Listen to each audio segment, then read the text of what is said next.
Good evening, everyone. Tonight is January 11th, 2023. It's 6:05 p.m. and we'll begin our regular city council meeting for the city of Columbus using interactive technology.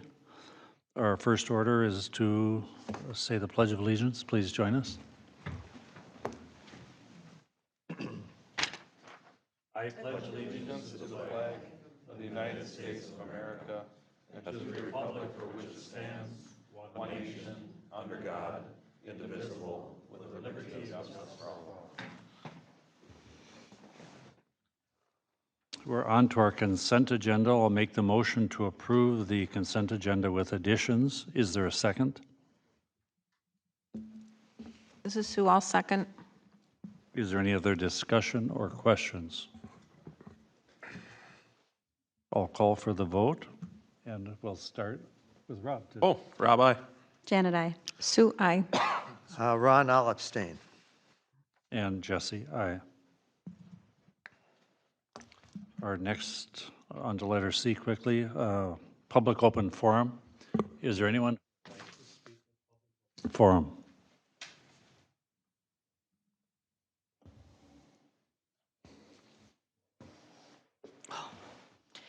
Good morning, afternoon, evening, Mr. Mayor. My name's Barb Bobick. I live at 8414 140th. And Pull your mic up a little bit, please. pull it up. Closer. There we go. Okay.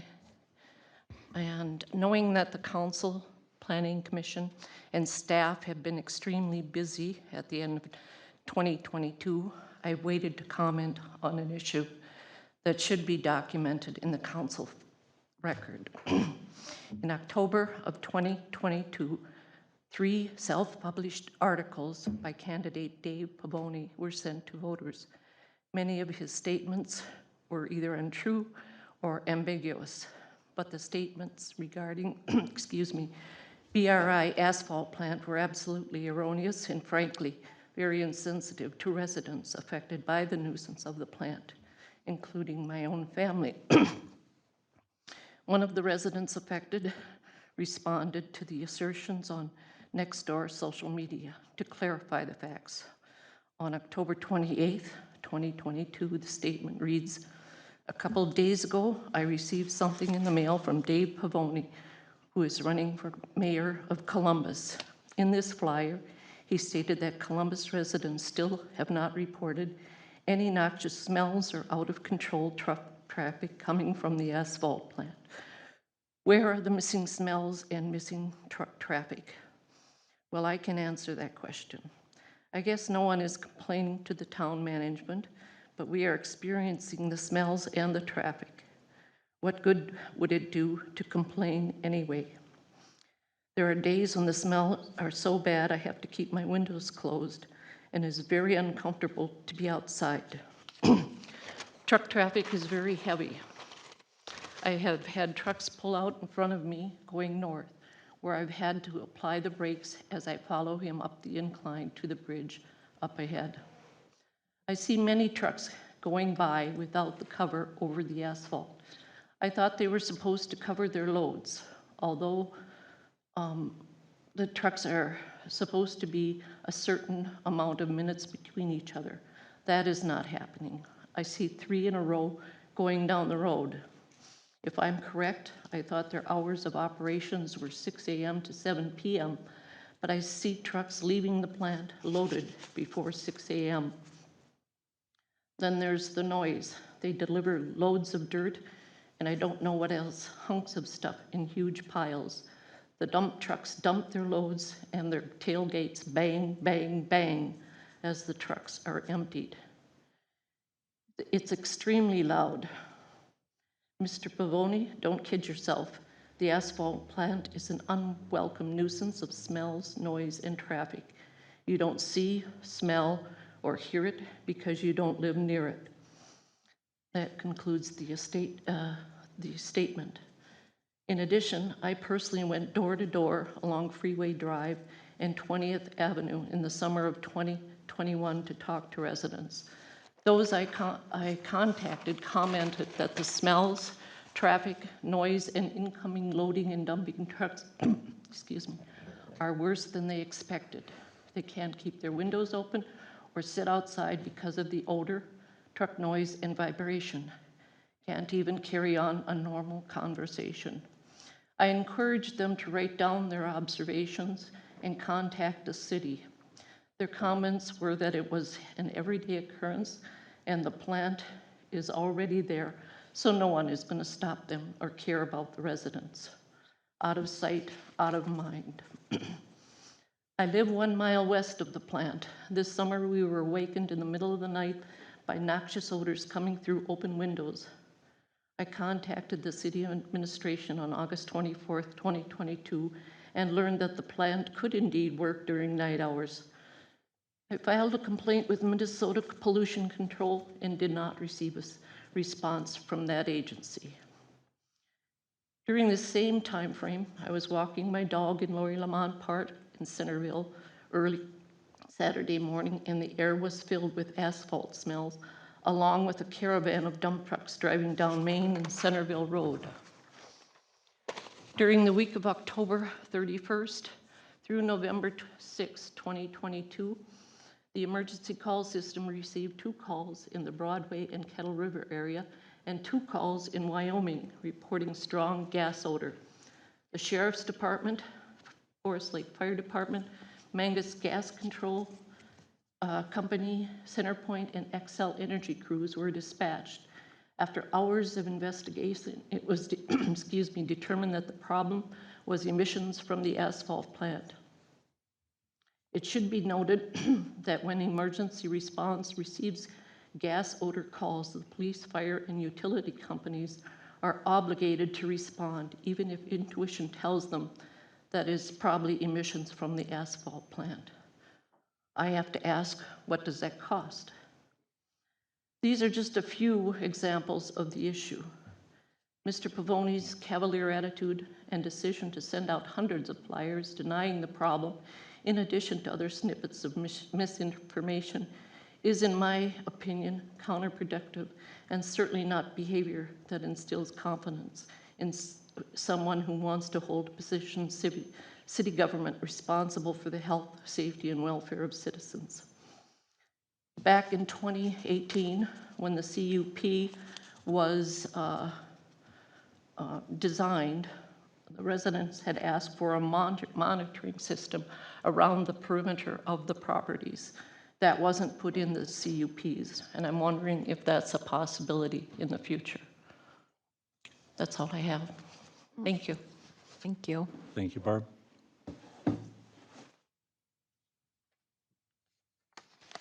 I don't know the answer to that question, but we'll discuss it and find out. Is there anyone else who would like to speak at public open forum? All right. Let's go on to the Planning Commission report. It's a short report because it was canceled because we had a blizzard that night.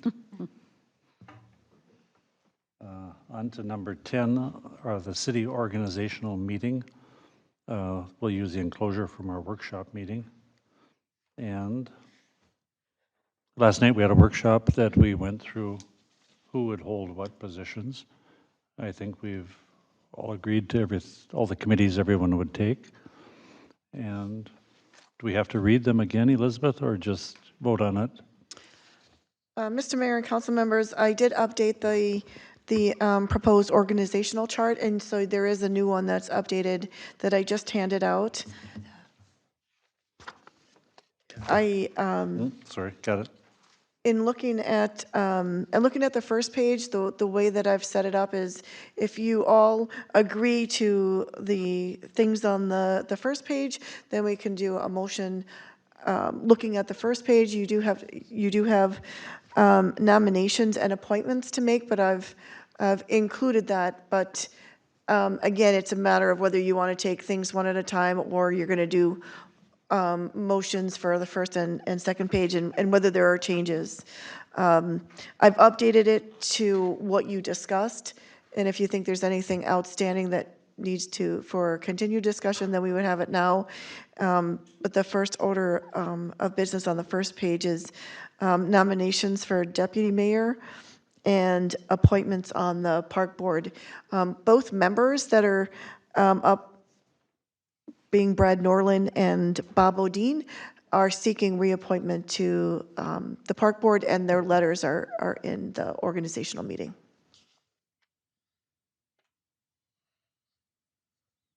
So everybody glance through it, please. We discussed it pretty thoroughly last night. Do you want to take it as page 1 and page 2, or are you going to do the whole thing? Well, I think we need 2 motions, don't we? One for the first page and then one for the second? Yes. One's for committee, one are for committee assignments, and the other one is for more of appointments. So we need 2 motions. 2 motions. Would you like to make one? And one nomination. And 1 nomination. Well, I'd like to make the nomination for Janet Hegland as deputy mayor. I'd like to second that. So it's moved and seconded. Any other questions? I'll call for the vote, starting with Ron. Ron, aye. Sue, aye. I'll abstain. Rob, aye. And Jesse, aye. That takes care of that. So now, would you like to make the motion to approve the rest of the appointments? Sure. So this is Sue. I move to approve mayor and city council. Wait a minute. That's page 2. We don't want to do page 2. To be the I'll park- finish the other one. So I The made park board appointments. The park. Let's see. Okay, so this is Sue, and Janet, you're on there. So move to approve city 2023 organizational appointments on page 1 as presented to include the appointment of Janet Hegland as deputy mayor, reappointment of Brad Norling and Bob Bodine to the park board for 3-year terms, and Ronna Hanegraaff designated as check signee for the city.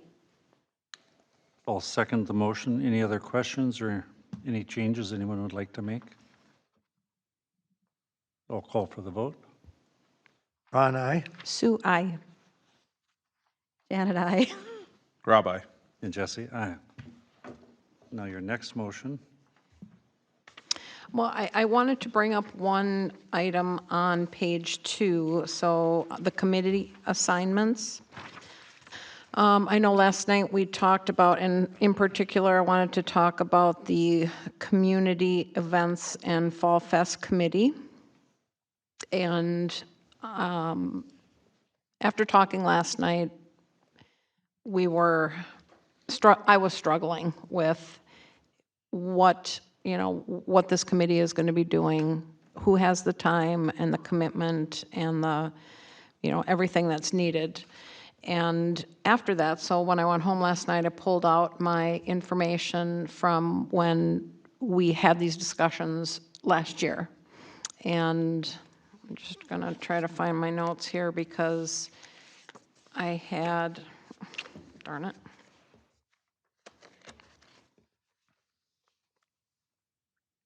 This was it.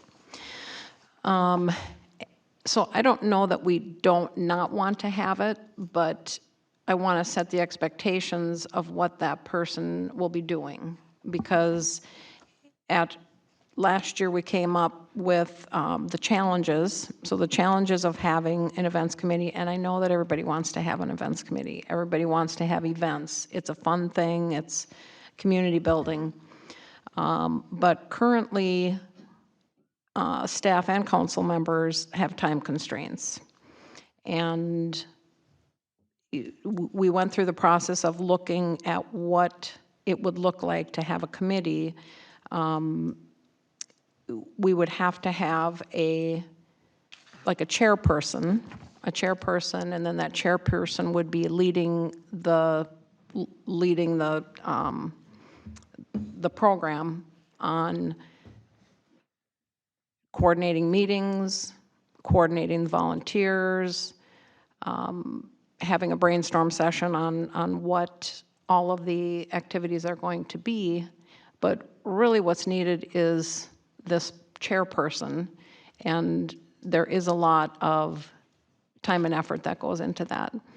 And what we had came to the conclusion of last year was that we would either have to hire a part-time person for the city to do that, or not have large events, make maybe smaller ones, and have a group work on the smaller events, kind of like we were just talking about on the Columbus. So I didn't want to volunteer, but my name was still assigned to it, and I'm saying that I am not going to be the chairperson. I don't have the time, or I guess mainly the time to put into that. So if there's somebody else that would like to do that, take on that responsibility, but I still feel like we have a gap in that role, the person who's going to really be in charge of coordinating everything, and being responsible. And I really feel, I can't imagine finding a resource that would be willing to do it for free, a volunteer person, just from the community, and put in all the hours. So I guess I just wanted to maybe open it up for discussion again, but I wanted to set that expectation.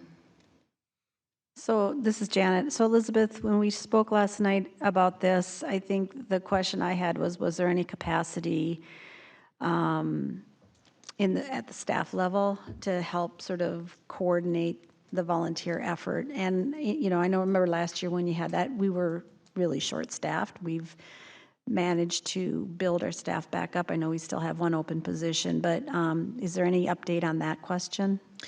So, I think staff can assist, but there isn't a staff member who's going to be a committee chair in order to organize it all. I think you have to have a cheerleader that's going to, really want to organize, especially if you want a large event. So any of the cities that have large events, whether it's Stagecoach Days and Little Canada, it was Little Canada Days, or, any of those, they have a community committee, and they meet all year long, to put on the event. And so I think that you need a person, just like we have the other committees, where you have a committee that's what they do. And yeah, we would assign a staff person to that, and they would help out. But I don't know that we have a staff person that is going to be able to be dedicated to that and then organize all the volunteers. That I don't think we have capacity in. So it depends on how big of an event, how many events, and how big of an event that we're looking at. So I think, what I was saying last night was that, I've been part of several nonprofits that do a lot of these kind of events, and most of them have a full or part-time volunteer coordinator. To be honest, the bulk of the work is done by the volunteers, but there is somebody who sort of coordinates their efforts and keeps them sort of in line with budget and things like that. And so I think the good news is that we have had quite a bit of interest from the public in people who want to work on these committees, and we've not put it out there like, oh, we need a cheerleader or a head person. I think what I'd like to propose is that we move forward with the roundtable discussion that you talked about last night, Elizabeth, and we invite all the people that have expressed interest, and we have our council people there, and the planning commission, and the park board, and basically see what we have available to us in terms of expertise, and if there's anybody who's interested in leading the charge. Because I do think the part that's a challenge for Columbus is that in the past, Fall Fest has been organized by the nonprofits that primarily use it as a fundraiser. So it's been the Lions, the PTO, and the senior group that have pretty much organized Fall Fest. When when I was first elected to council and Shelley Logren was, we organized it the first year we were elected. Actually contributed financially to doing it, and it worked out really, really well, but it was a fair amount of work. And then COVID happened, and then we'd sort of got out of the habit of even thinking about it, and the seniors, the group had sort of diminished. And so long story short, it sort of was starting over again, and there was nobody to sort of take the charge of starting over again. I think once we do this there's now a template to follow, and it will be a lot easier going forward to just get people to volunteer, because you'll have a time frame established, you'll have a list of, sort of tasks that need to happen, a list of contacts, a list of interested parties and things like that. I think that's what we don't have right now. But I think a place to start would be to do the roundtable where we call people together and meet informally and see what the interest is and who wants to step up to the plate, and then we can kind of make our decision from there. So I think to your point, Sue, it might make sense to take it off of this organizational meeting agenda and then have that roundtable and see what happens from there. Ron, are you still good with being alternate with me on that? Well, I mean, I think what Janet said is right, and I think we got to get some energy and shoot to get to these people. And Yeah. I think one of us, whether you're a chairman or what, but if you get the group, you can kind of understand where everybody's sitting, and if we have enough to accomplish it. But yeah, I don't mind getting involved in it. I mean, nobody wants to sign up for another task, but I do believe we need to have the Fall Fest. Yeah, So we're not going to have it unless we stand up to the plate. Well, and I think what Janet is saying is that we would have the roundtable and we would all be there. We'd all be there, and then we can volunteer or decide at the time what our role would be. Well, and I think we'll also have the people who've indicated an interest in participating, and one or more of those people might want to step up to the plate to be sort of the leader. And then you have a whole different sort of scenario. So I think that would be the right place to start. Yep, I think that makes sense. Thank you for that. So if you'd like, I can make a motion to just amend the proposed city council committee assignments to remove the community events and Fall Fest assignments until after we have the roundtable meeting. So that'd be my motion. This is Sue, I'll second. Any other discussion or questions? I'll call for the vote. Ron, aye. Sue, aye. Janet, aye. Rob, aye. And Jesse, aye. And then I would be happy to make the motion to adopt the amended city council committee assignments as reflected on our handout. Rob, I'll second. It's moved and seconded. Any other discussion? I'll call for the vote. Ron, aye. Sue, aye. Janet, aye. Rob, aye. And Jesse, aye. Confused which way? Just for EDA, we go this way, It's okay? to keep you on Yeah. your toes, Rob. Yeah. All right, on to recycling, everybody. Page 1 of our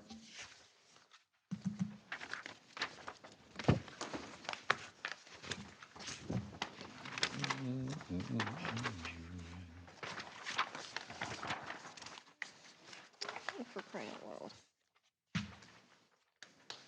It's this one page, the one pager. In our workshop stuff last night? Yeah, it looks like this. Nope. Which I don't have. Would you care to read it, Janet? Or? So it was in our packet, I think. It says 2023 citywide recycling events. It's a memo from Lori. And then on the back of it is our calendar of meetings. You've got it, Sue, you've got it. Here, you can share mine. Find yours. I think everybody's got it now. So, Elizabeth, I just had a couple of questions. I think these all look great. On her number 5, where she says, in addition to the events, there's funding available for recycling opportunities provided in proposed community events. do we need to amend our contract with the county to include those, or is that already in there and we've got money in the budget for that? The way that the grant is structured and it was written is saying that we are going to have, excuse me, that we are going to have a community event and we are going to have a recycling event with it.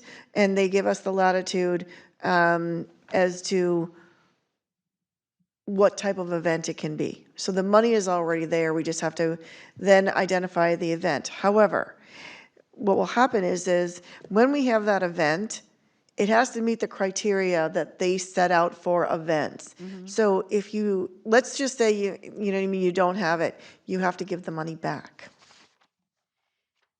And then my second question is, I didn't see the Fix-It clinic on this list.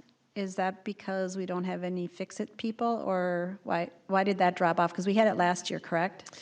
Correct. And it's in every other year. So every community does not get it every year because there's 22 communities and only so many weekends that the people who actually do the Fix-It clinic work.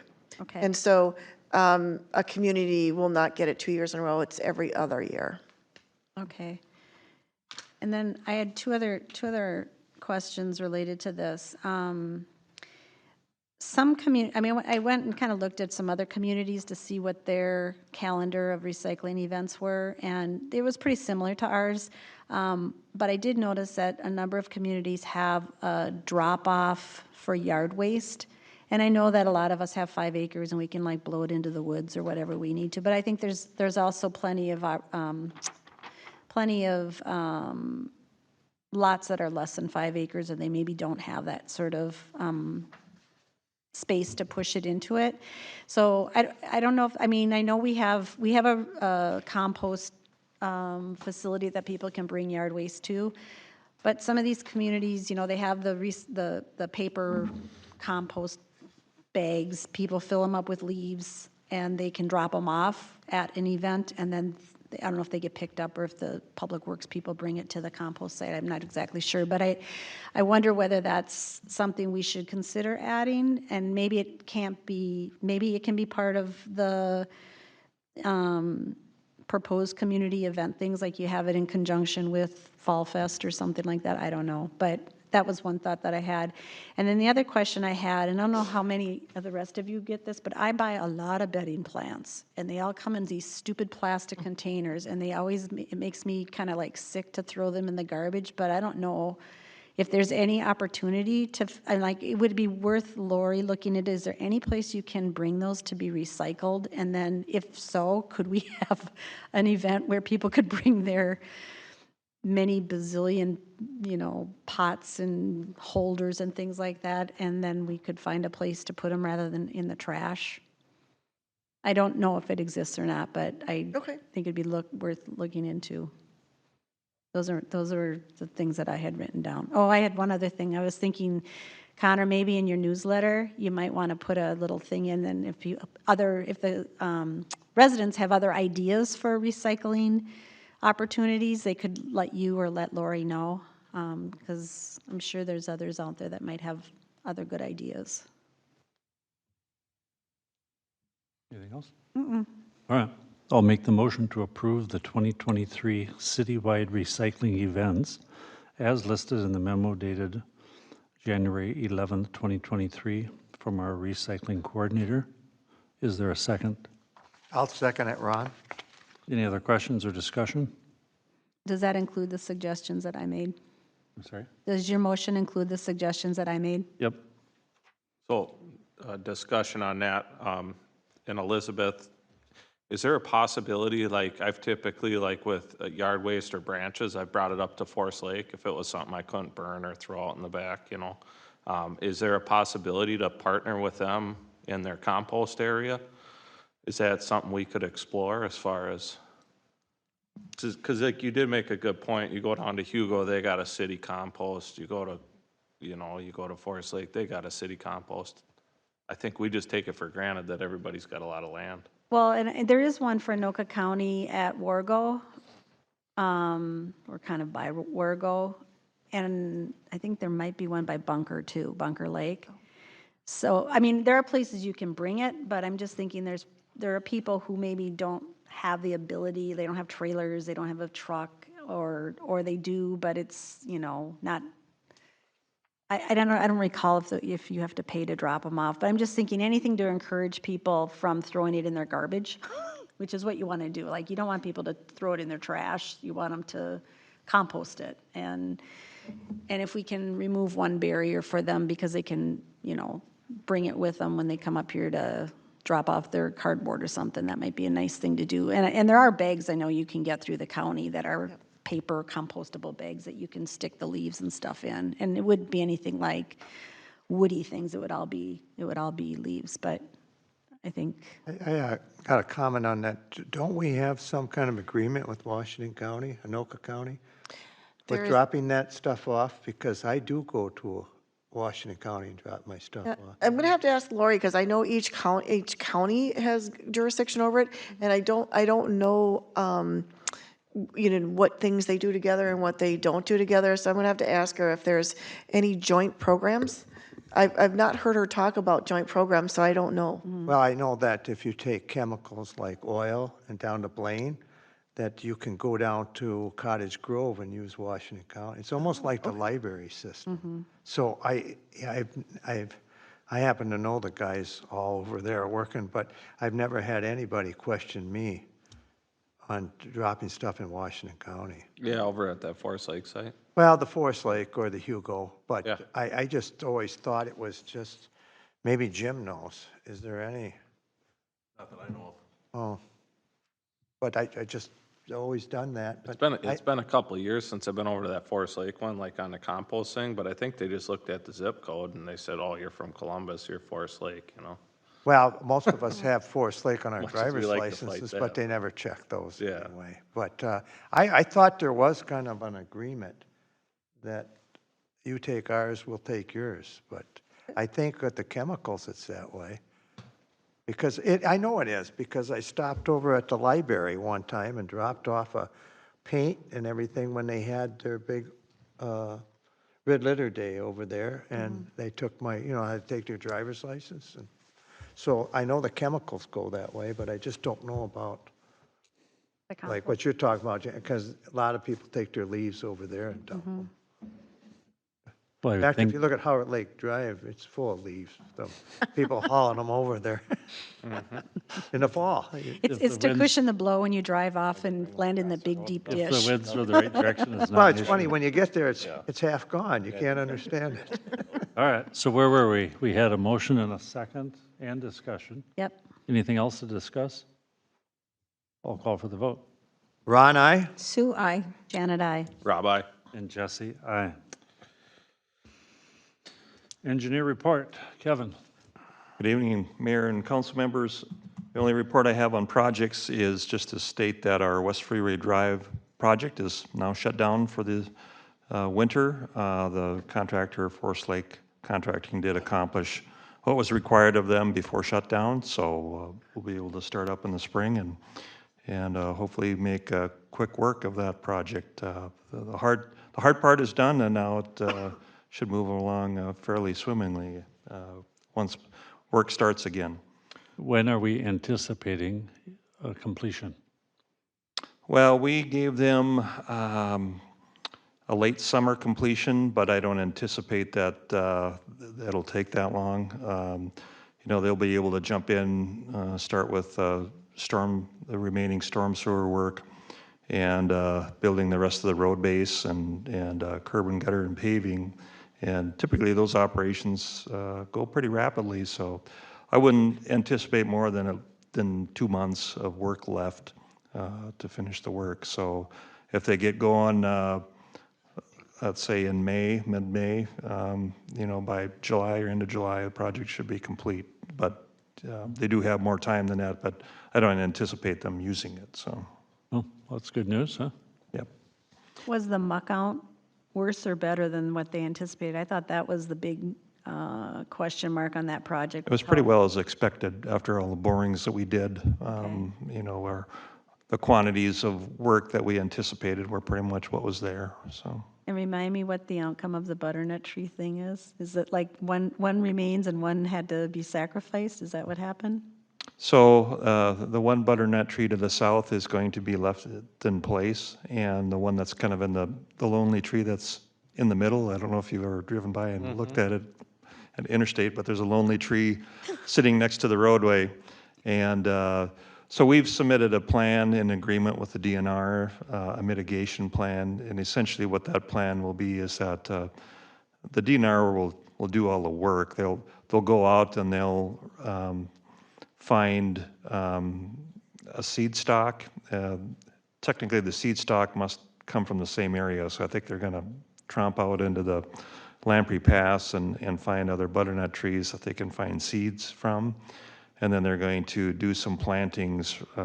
They found an area within the reserve itself to plant a bunch of butternut trees and see if they can restore those. So they're going to take care of it. They have asked the city for a $5,000 contribution in order to do that Of course. mitigation plan, but it doesn't require any additional effort on the city's part. They'll take it over, they'll run it, they'll manage it, they'll monitor it, and so. So for that $5,000, do we get the butternut wood and the tree, or, that they're gonna take down? What's that? For the $5,000, what's happening with the tree then? They're not gonna try and transplant it? The tree will get, once they approve the mitigation plan, we can take the tree out. Okay. So that 5,000 Large. isn't the 5,000 that we paid for the survey? No. Or the DNA analysis of the trees or Right, any of so the other. totally, Correct. This because is- of that this- one little tree, we're paying $10,000.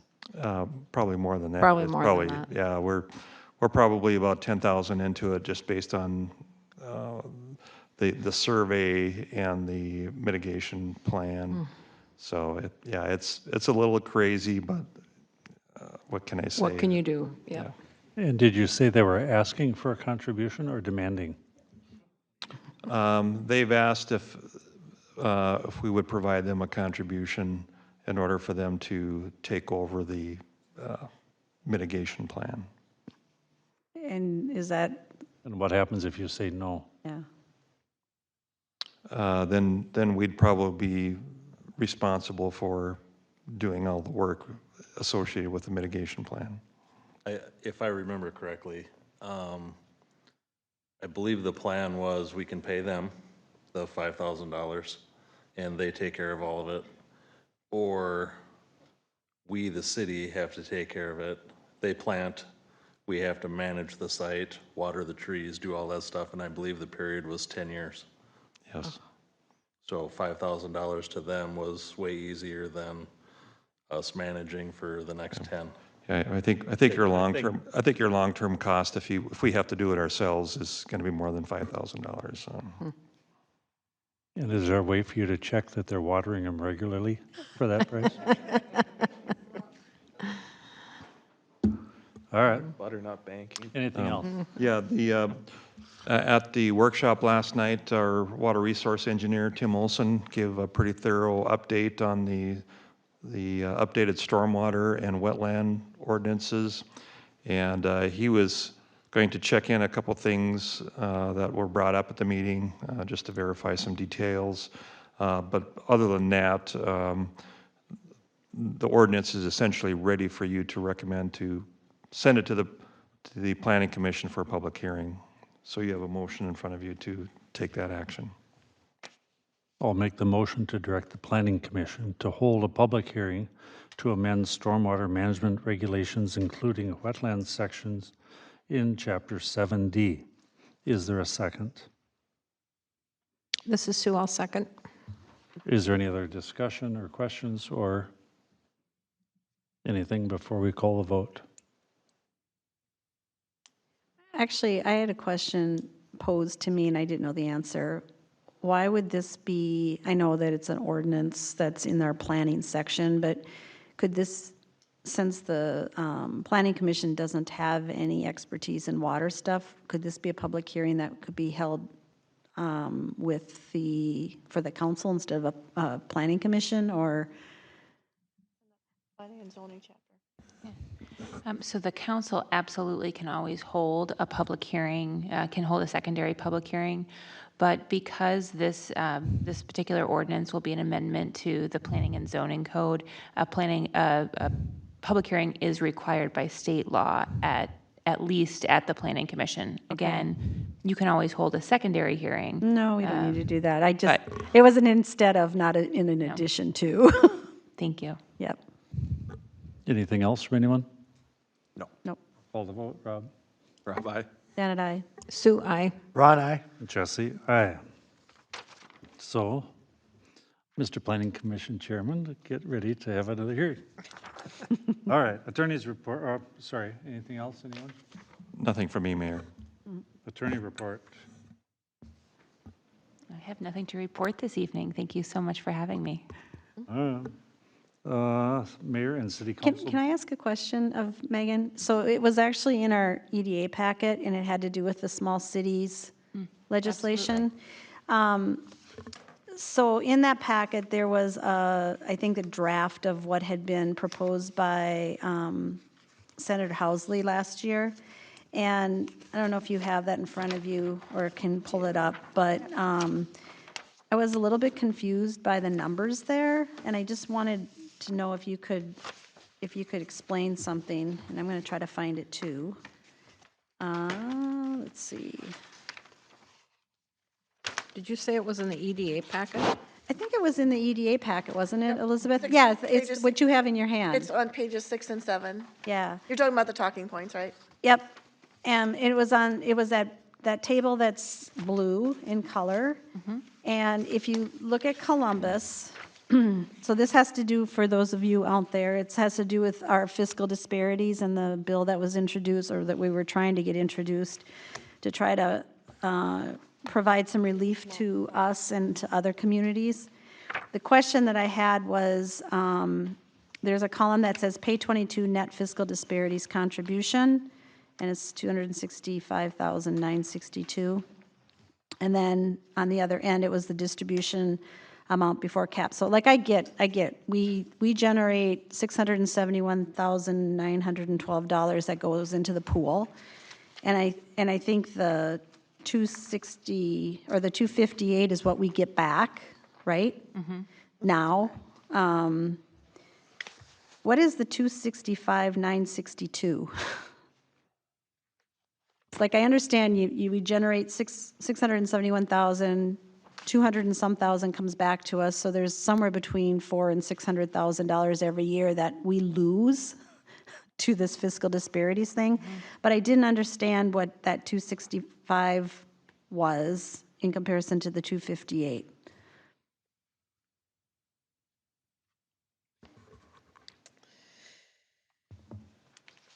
Oh, good, I'm not the only one. That's right. So, I certainly can investigate this or determine how this data, what that specific contribution number is indicating. It's prepared again by the Minnesota Senate. But ultimately,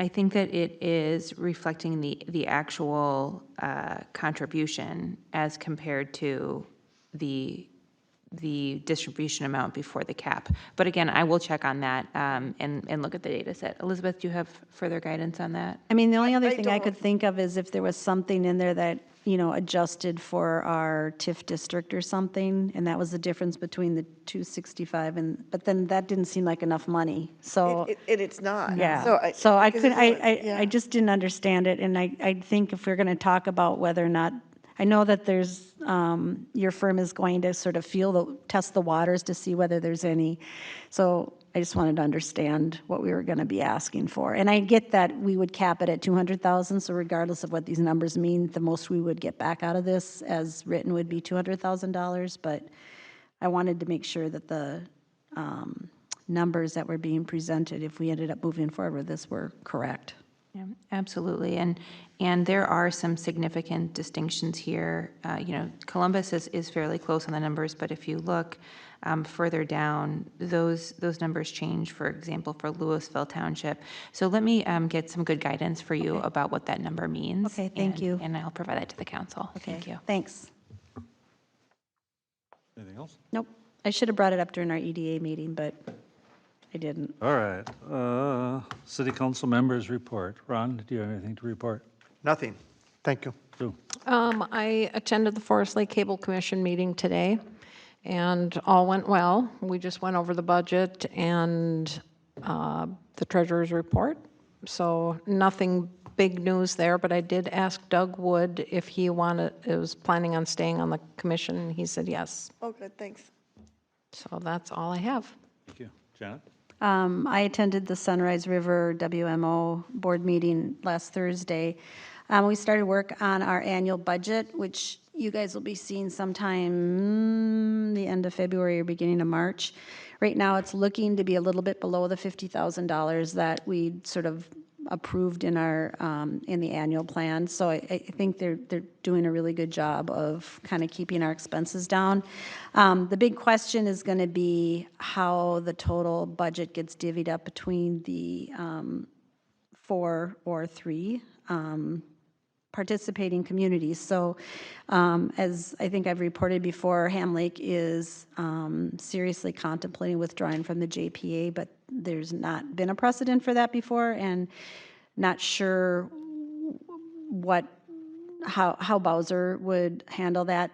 But the bottom line is that they do not intend to participate in this budgeting process, which means that by the language in our JPA, we cannot move forward with adopting a budget because it requires a unanimous approval of all 4 participating communities, and they are currently a participating community who's basically said we're not going to approve this, and that stonewalls us. So my point in bringing this up is I don't know how we're going to move forward, but I will keep you appraised. And we've been trying to work with Bowser and the attorney for the Sunrise WMO to sort of figure out what our options are, but it's evidently testing new waters, so we'll see. If it turns out that, we move forward with a budget that would be split between 3 communities rather than 4, it's obviously going to increase our contribution. So stay tuned. I don't think it would be by much. No, it's not, because their section or their contribution isn't that much, which is why it's so ridiculous that we're having this conversation. But my point is that I think it could drag on a little bit longer than it normally does, and you'll be hearing more about it. I just have a quick question, because I know it cost money to go through that whole process and redo the joint powers agreement.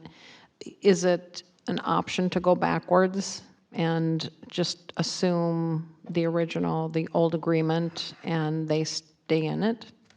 The only way that they say they will stay in it is if we adopt a distribution model that none of the rest of us agree to, which would, they have a dollar amount in mind, and they basically don't want to budge from that.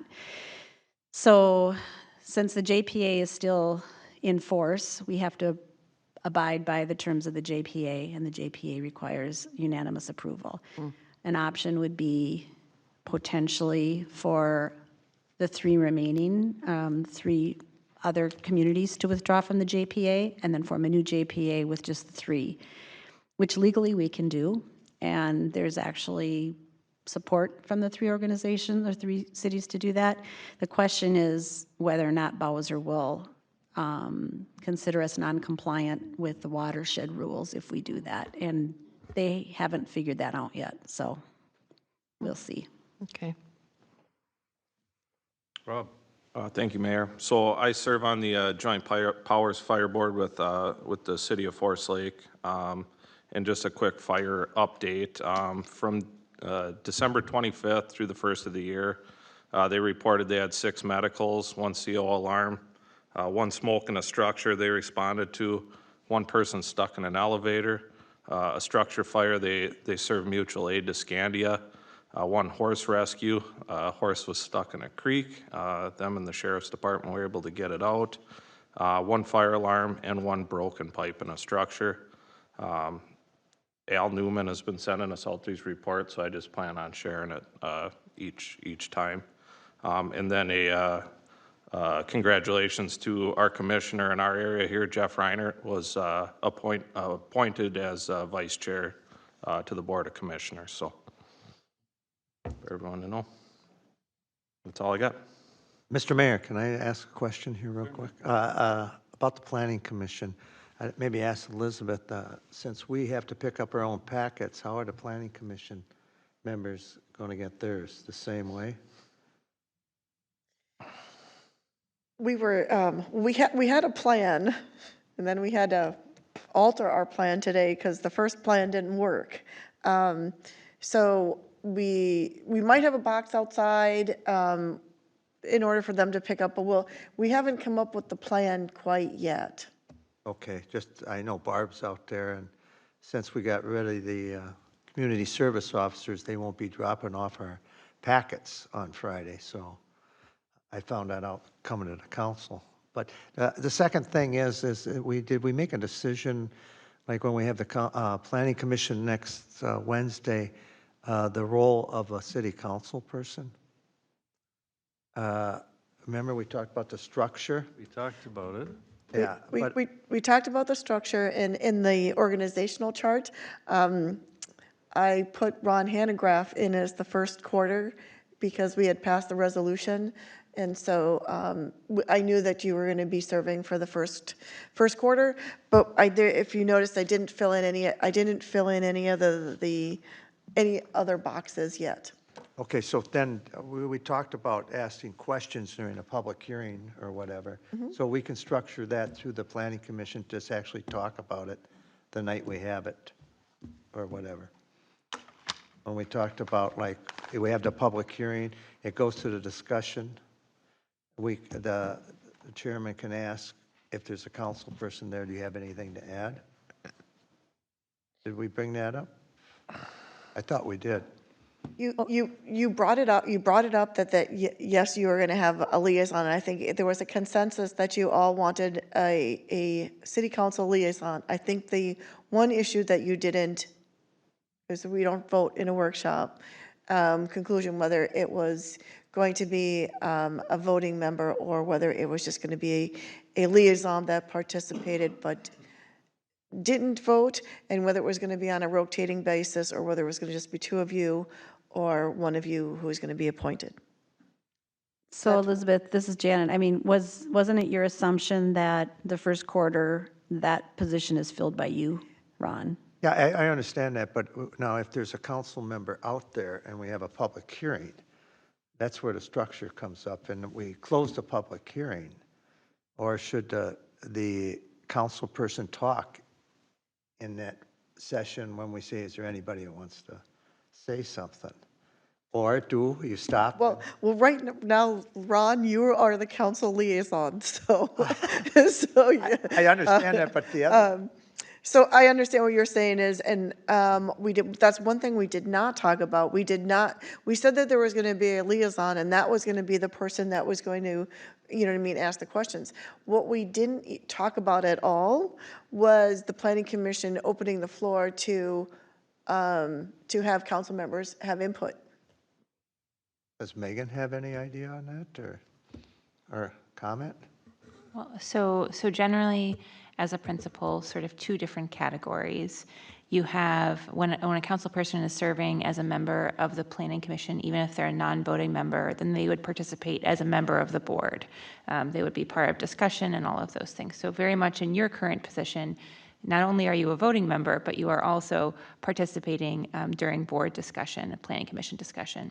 If a council member is attending the public hearing and wishes to speak, the council member is always welcome to speak at that time. And I think our recommendation would be that the council member, should they choose to provide input during the public hearing process, they do it in the course of the actual public hearing as compared to during sort of the staff comments or questions or applicant comments or questions section. I think that's the appropriate place for a council member to make comment, unless, of course, they're serving as the actual liaison and we amend your bylaws to make that happen as part of the Planning Commission. Okay, thank you.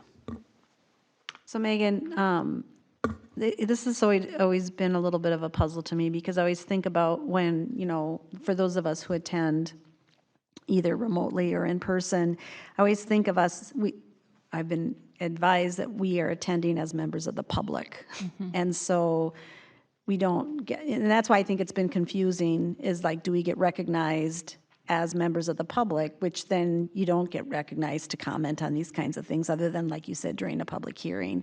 And I think the question, which I believe the liaison position will go a long way towards resolving, is that when there's a policy aspect to the project in front of the Planning Commission, having that council representation, I think, helps bridge that gap. And then there wouldn't be a need to recognize us sitting in the audience because that liaison position would be doing that for us.